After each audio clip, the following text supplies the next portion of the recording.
let's start with the idea that, and that is, I think that everybody agrees that if you look at digital technologies today and the way that AI, for instance, is influencing societal debates, that it's relatively easy to say that digital technologies are disruptive. So they are disrupting societal arrangements, so to speak.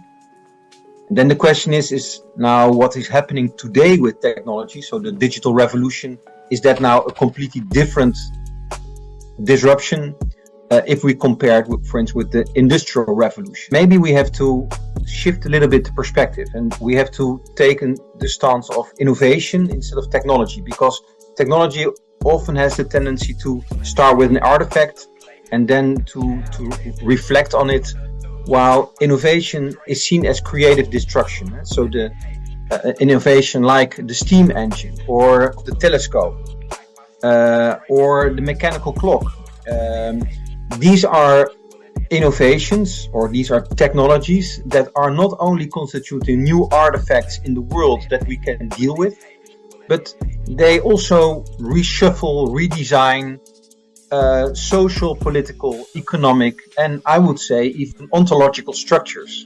So, for instance, the telescope with the shift from the geocentric to the heliocentric worldview brought about. So that's not only an artifact; it's really a disruption of the way we experience the world and also our role in this world. Because if we are no longer the center of the universe, but we have an astral point of view in which we can look at the Earth as just one planet, as all the other planets, also the way we understand human existence changes. So that's the first thing. Technology or innovations create a new world. And the idea of creative destruction is that it's not only the creation of something new, it's also the destruction of what is existing. So like the invention of the telescope created a new world in which we live and act together and we understand human existence in a different way. It also destructed the existing geocentric world.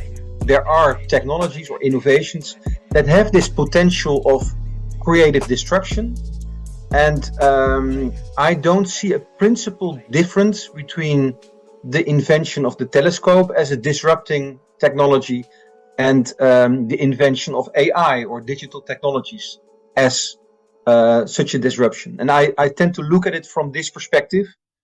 One of the problems is that also in this digital technology that on the one hand it constitutes a sort of virtual world, and I believe that this virtual world is intertwined with the physical world that we are living in, because you are sitting in your room and at the same time you are with me in my room. So that in this regard the physical and the virtual are become intertwined, and at the same time the condition for this is that there is a sort of biosphere in that provides the resources to build the computer, to energize this internet system, to provide the dumping ground for at the end of life of your computer, or so.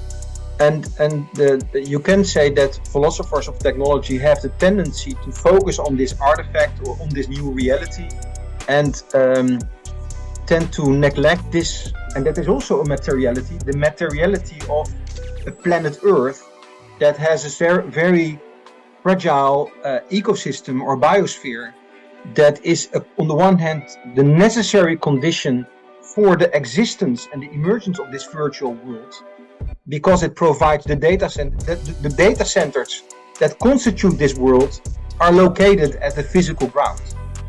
They need energy that is coming from fossil fuel, for instance, or from solar.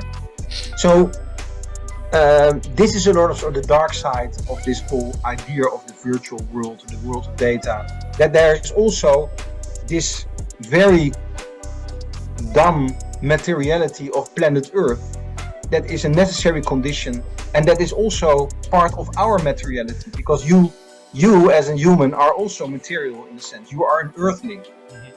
And I believe that if you really want to become critical also, critical regarding this Homo Virtualis, then one of the entry points is the acknowledgement of this earthly existence that is purely physical in the sense of living in this biosphere, and that is conditional for all the ideas of mentalism, virtuality, and all that kind of things.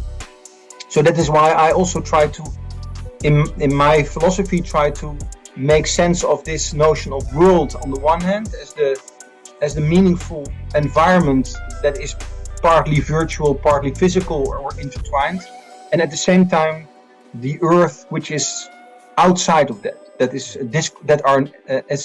asymmetric towards each other. So we're burning up the territory to fuel the map, basically. Yeah, yeah.